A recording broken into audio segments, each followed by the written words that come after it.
皆さん、こんにちは。今日は新日本海フェリーすずらんに乗船いたします。乗船する前に、小樽に少し立ち寄ってきました。小樽駅は歴史ある駅舎で、構内にはランプがいっぱい飾られています。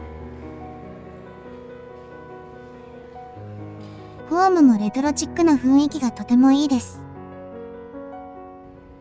札幌駅に戻ってきました。これから夕食を済ませ、南千歳駅へ向かいます。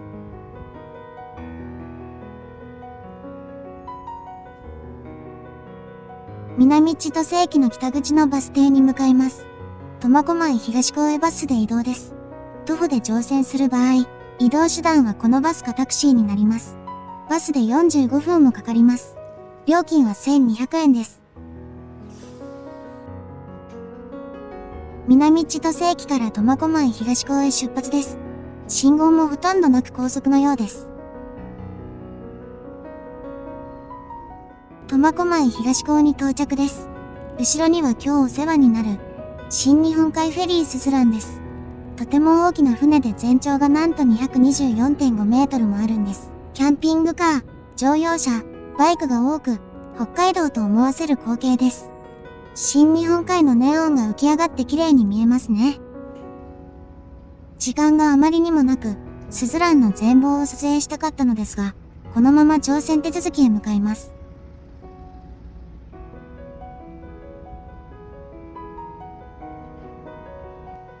さて、乗船手続きをいたしましょう。右上に今日乗船するすずらんが見えていますね。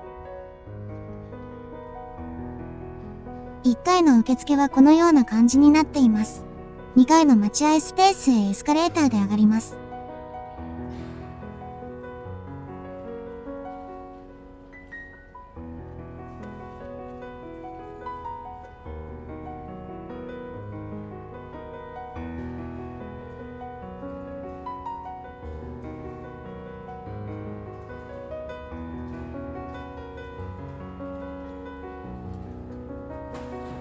奥には売店もあるようです。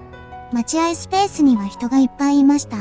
バスに乗車した人は6人でしたので、あとは自動車、バイクの人だと思います。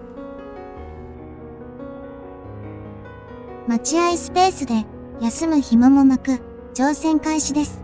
短い人道橋を渡れば、すぐ乗船口です。初めて乗船するフェリーはとてもドキドキワクワクします。どんなフェリーかとても楽しみです。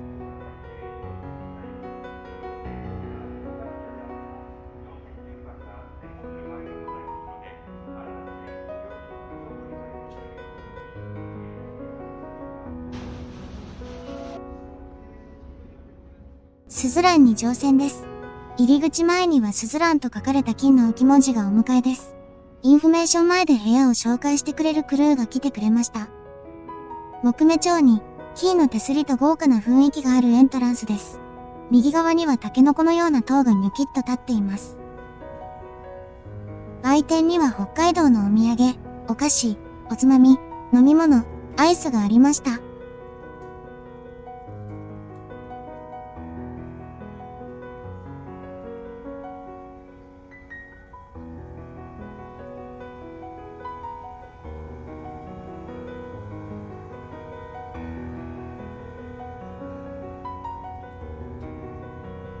乗船口から4階のエントランスを通りお部屋に向かいます。廊下の幅がとても広いです。通常の 1.5 倍ほどありました。部屋に入りましょう。今回はステート A ツインのバリアフリールームです。ベッドの幅はシングルより狭い感じでしょうか。ベッドの間が空いており、介助が楽な仕様になっています。広さは申し分ないですね。洗面台と湯飲み、緑茶のティーパック、電気ポットがありました。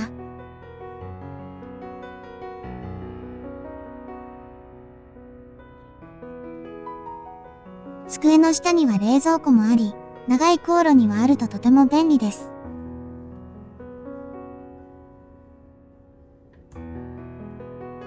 クローゼットにはハンガー4つ、消臭スプレー、スリッパがありました。バスタオルがついていませんので、持ち込みまたは受付で、バスタオル200円、フェイスタオル100円でレンタルができます。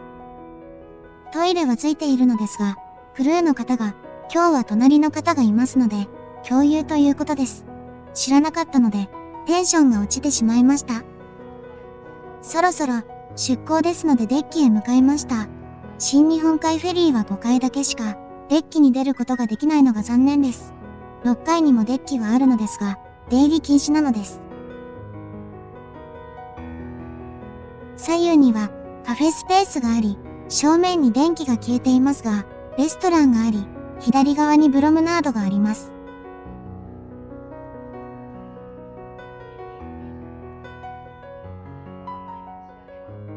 このプロムナードのソファーが良いので、個室ではない方には良い場所ではないでしょうか。乗船している人が多いときは、乗船後すぐに場所を取ることをお勧めいたします。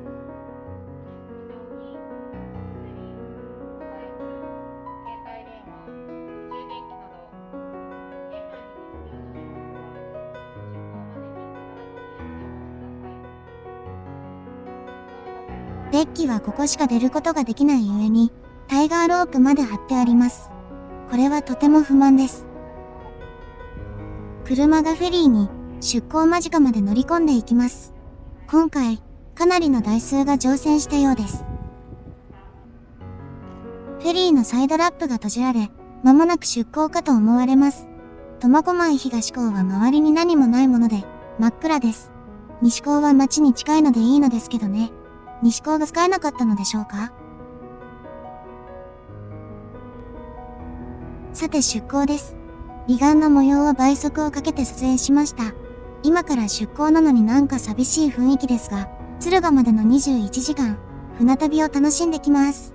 行ってきます。スズランが汽笛を鳴らしていました。この音が旅情をかきたてます。いいな。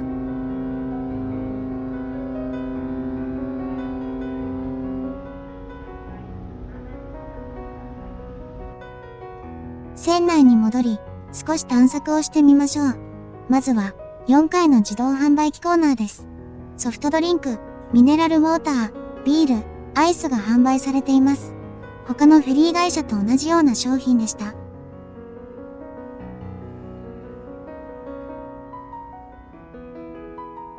同じ階にカップ麺コーナーがあり、ここで小腹が空いた時に利用することもできます。どこかのサイトで値段の写った写真がありましたが、かなり値上げされているみたいです。近年の値上げラッシュで仕方がないところかな。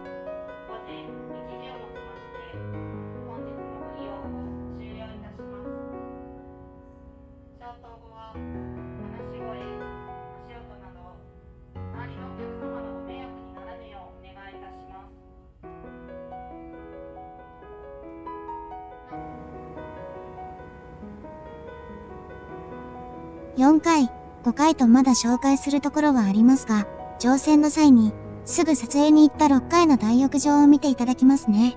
露天風呂はとても良かったですよ。私は今回夜と昼に入ってきました。実は、等級変更を行っていただきました。ステートエイツインからデラックスエイツインに変更していただきました。21時間の旅ということもあったのでゆったりできる方がいいと思ったからです。あと共有トイレがどうも嫌だったからです。デラックスエイツインのお部屋に入ってみましょう。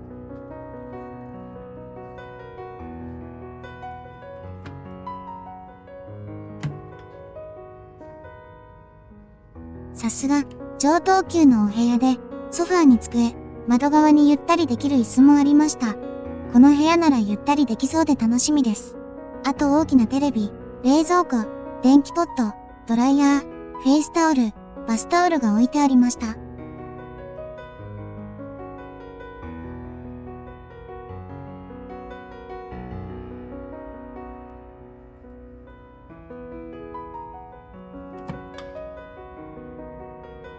ここがバスルームです。とても広く、赤熊さんを入れる大きなバスタブがあっていいです。洗面台は部屋にあった方が便利ですね。バスルームにあるとドボドボになりますからね。バスタブに湯を張りましょう。三位一体のボディーソープ、シャンプー、リンスがついていました。さて、時間も遅くなってきましたので寝ることとします。おやすみなさい。おはようございます。日の出を見るため、朝4時過ぎに起きる予定でしたが、時計を見ると7時でした。寝坊してしまいました。鍵のロックはこのボタンを押すと解除されます。これは握力が弱い方にも簡単にロックを解除できるので、良いと思います。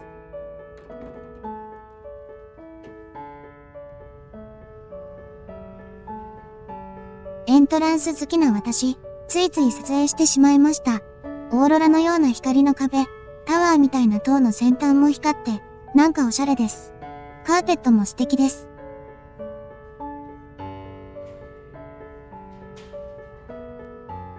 お腹が空いてきたので、朝食を食べに5階のレストランに向かいましょう。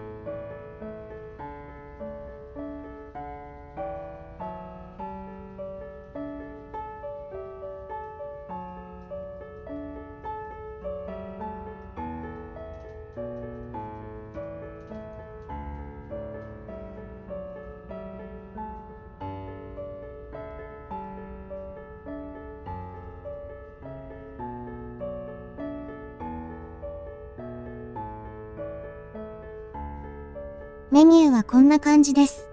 ここは和食プレートセットかな。プロムナードのソファーはなんかおしゃれですね。ここでゆっくり過ごすのも良さそう。けど、腹が減っては戦ができぬ。ということで、まずはレストランへ。朝食のレストランに一番乗りでした。どこの席にいたしましょうか。やはり海側の窓に行くことにしました。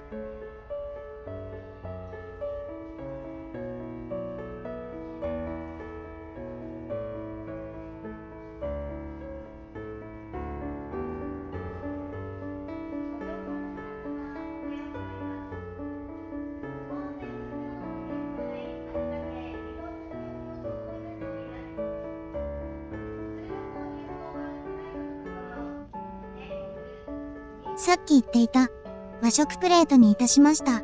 いただきます。鮭がとても美味しかったです。やはり朝食は和食がいいな。食事も終わったのでお会計に向かいます。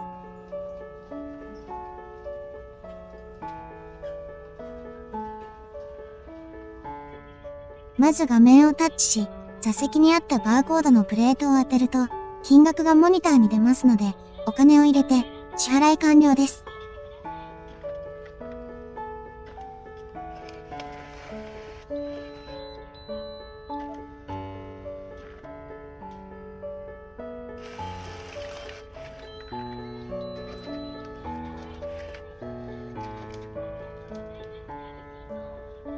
デッキに出てみました。海は穏やかですね。夏の日本海は荒れなくて安心です。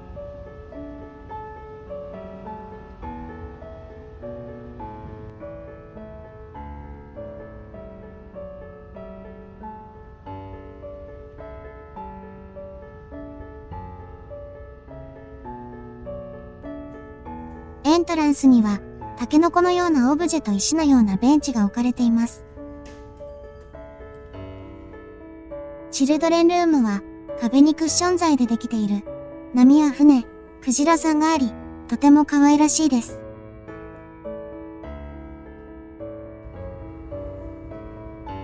チルドレンルームの出たところに、スタンプコーナーがあり、可愛らしい乗船記念の用紙まで用意されていましたので、記念に押してきましたよ。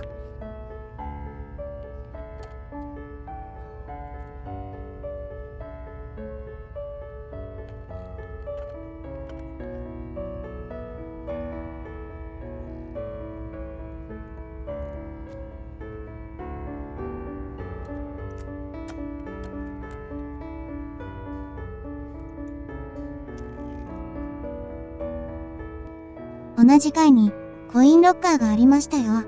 個室ではない方はここに貴重品を入れておくと安心できますね。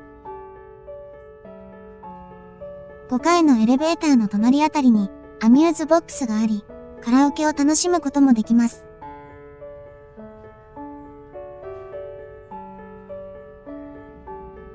インスタが撮れるように、後ろに夏らしい飾り付けがなされていました。フェリーといえばおなじみのマッサージチェアですね。使っている人、ほとんど見たことないですけどね。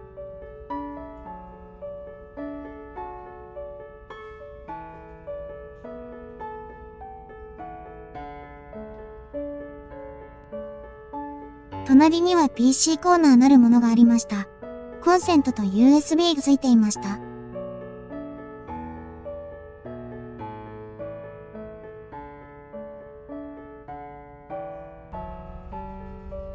6階有限側にスポーツルームに行ってみましょう。ルームランナーとエアロバイク、そして奥には卓球台がありました。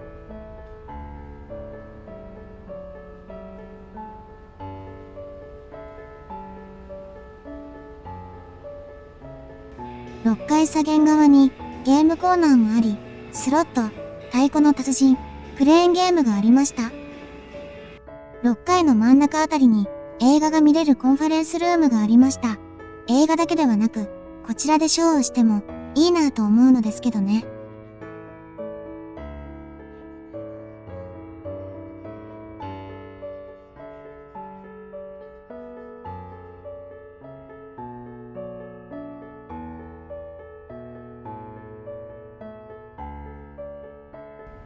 この船のもったいないと思うのは、航跡がこんな感じでしか見れないことです。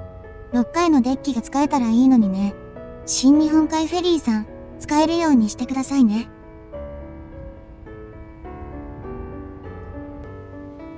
10時15分、姉妹線の水線とのすれ違いが見れます。5階デッキ後ろでしか外から見れないので、人がいっぱいでした。上のデッキが使えたらいいのにね。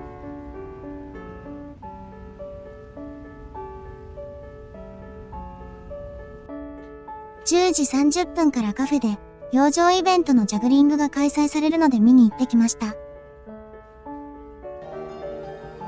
これがその時の模様です。3つ同時に回すのに5年もかかったと言ってました。すごい。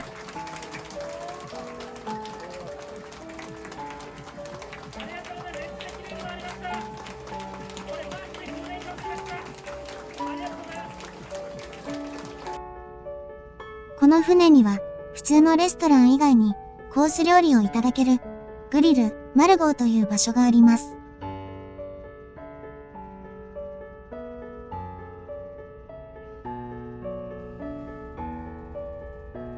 ランチとディナーで予約しておけば利用できるので、何かの記念で乗船なされたりした場合、利用するのもいいかもしれませんね。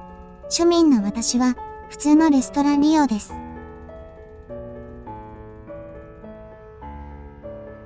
さて、お昼となりましたので、レストランへ向かいましょう。タッチパネルで注文できますので楽ちんです。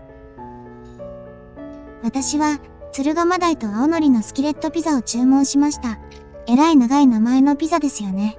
けど美味しかったですよ。あと、ザンギを単品で注文しました。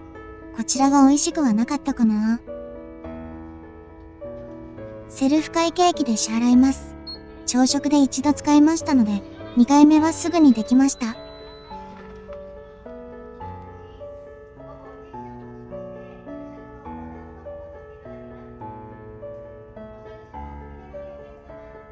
エントランスには、乗船記念スズランの浮き輪と船員の服が撮影用に用意されていました。子供さんは喜ぶでしょうね。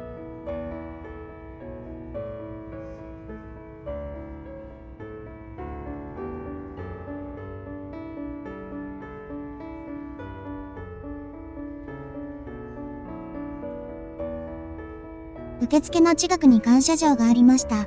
スズランの乗組員が救助をなされたみたいです。これは素晴らしいことですよね。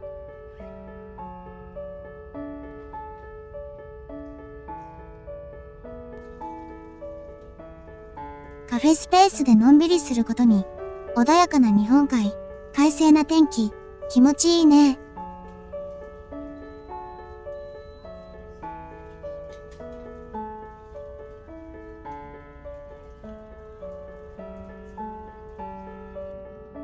左舷に能登半島が見えてきました。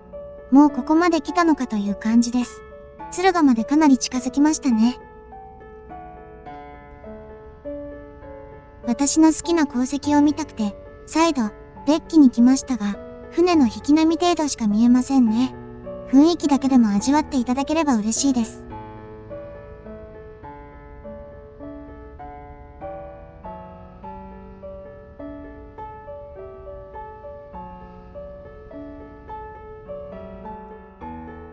この船のメインイベント、夕日を撮影したいので、少し早いですが夕食に行くことにします。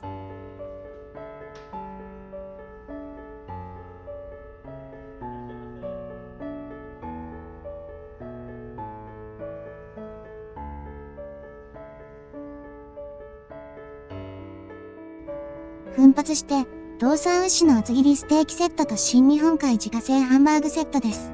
いただきます。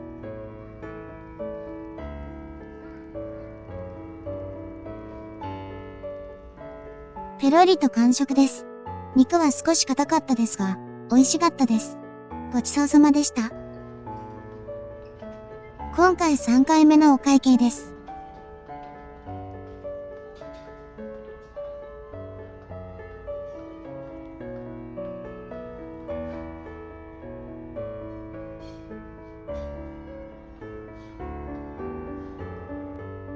セルフ会計機でお支払いです。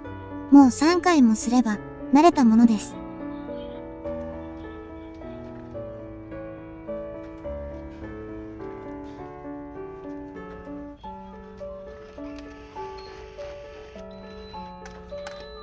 5階デッキにやってきました。うわぁ、綺麗な夕日ですね。こんな景色が見れるなんて幸せだな。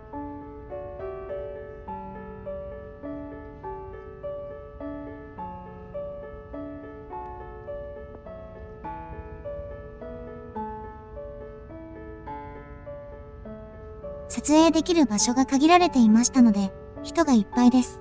何度も言ってますが、6階のデッキ開けてほしいな。新日本海フェリーさん、お願いいたします。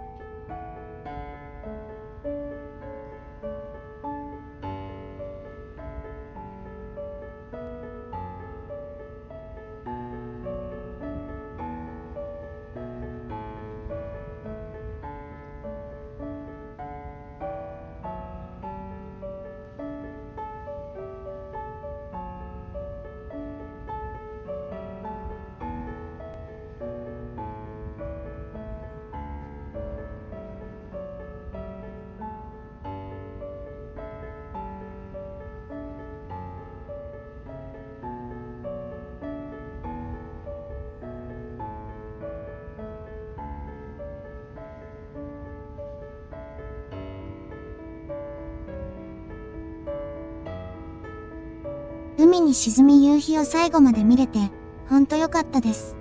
こんないい日に乗船できたことを、神様に感謝。さて、下船です。21時間の船旅もあっという間に終わってしまいました。この時間帯のフェリーは初めてで少し戸惑いましたが、昼の時間が長い分、ゆっくりできました。3食ともアラカルトメニューは良かったです。ダメなところを言うと、6階デッキに出れないということぐらいでしょうか。すずらんさん、ありがとう。またね。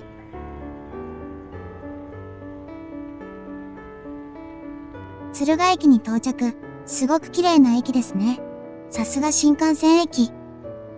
列車が遅れているみたいです。これに乗車しないと家に帰れない事態になるので大変。6分遅れなら問題ないので、ほっとしました。サンダーバードの入線です。これで京都まで向かいます。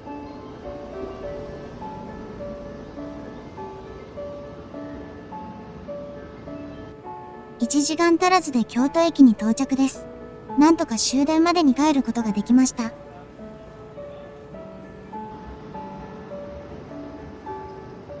下船から中途半端な終わり方になってしまいましたが、火の鳥から始まり、太平洋フェリー、新日本海フェリーまでの日本半周の旅は終わりです。